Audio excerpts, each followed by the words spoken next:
Hello everyone, আসসালামু আলাইকুম। সবাইকে জানাই ফুলের রাজ্যে স্বাগতম।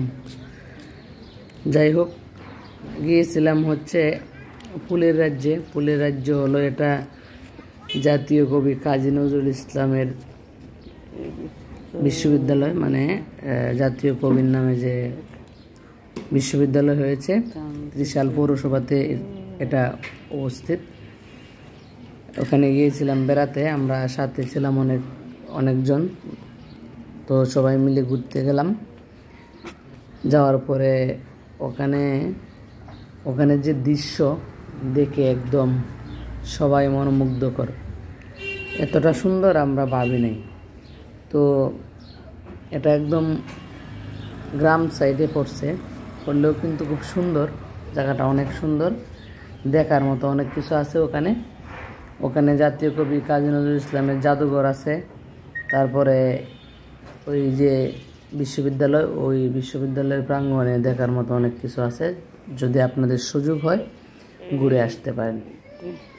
আমি গিয়েছি আরও কিছুদিন আগের করা ভিডিও, এক সপ্তাহ এরকম আগে। যাই হোক, যদি কাছে পিছে কেউ থাকেন ঘুরে আসতে পারেন, ভালো লাগবে ইনশাল্লাহ। আর ওখানে ফুলের যে সমারোহ দেখে আপনার একদম প্রাণ জুড়িয়ে যাবে।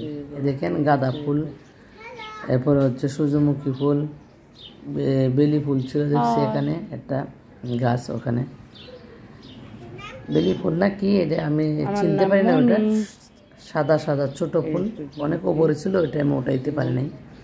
যাই হোক, সূর্যমুখী ফুল একদম ফুটে আছে, একদম সেই লেভেলের একটা দৃশ্য সূর্যমুখী ফুলের। ওখানে দেখলাম সাইডে আবার কিছু সবজির গাছ লাগানো, বেগুন গাছ, আরও এটা সেটা গাছ লাগানো, সব মিলে একদম অনেক সুন্দর ছিল ওই জায়গাটা। আমার কাছে খুব ভালো লেগেছে। সাথে ছিল হচ্ছে ওই ফুলগুলোর নাম জানি না আমি, একটু উপরে থাকে একদম গাছের ডালে, পিঙ্ক কালার হয়ে ফুটে আছে। হালকা রোদে এই পিঙ্ক কালারটা আরও উজ্জ্বল হয়ে একদম তাকিয়ে রয়েছে। তো যারা ফুলপ্রেমী বললে ভুল হবে, সবাই ফুল ভালোবাসে। ফুল ভালোবাসে না এমন মানুষ খুঁজে পাওয়া বার। এরকম ছিল এখানে যে পিঙ্ক কালার ফুলগুলো, একদম চোখ সরানো যায় না, সেই সুন্দর।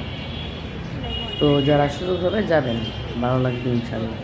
আর একটা গুরুত্বপূর্ণ কথা বলতে আসলাম। কথাটা হচ্ছে, অনেকেই এখন বলতেছে নাকি ভিডিও বানানোর সময় চেহারা সামনে আনতে হবে, সামনে এনে ভিডিও বানাতে হবে।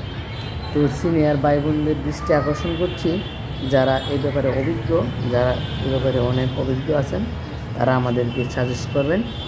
যদি কেউ আমার ভিডিওটা দেখে থাকেন, আমার ভিডিও আপনাদের চোখে পড়ে থাকে, তাহলে কমেন্ট সেকশনে বলে যাবেন প্লিজ, বললে আমরা উপকৃত হব। এবার এই পর্যন্তই, দেখা হবে পরবর্তী ভিডিওতে। সেই পর্যন্ত ভালো থাকুন, সুস্থ থাকুন, নিরাপদে থাকুন। আবার বলছি, আমাদের ভিডিও বানানোর আগে ক্যামেরার ফ্রন্টে আসতে হবে সবাইকে, এরকম একটা নিয়ম নাকি এখন আসছে। যদি কেউ অবগত থাকেন তাহলে কমেন্ট সেকশনে একটু দয়া করে বলে যাবেন। তো সবার জন্য শুভকামনা রইল। আল্লাহ হাফেজ।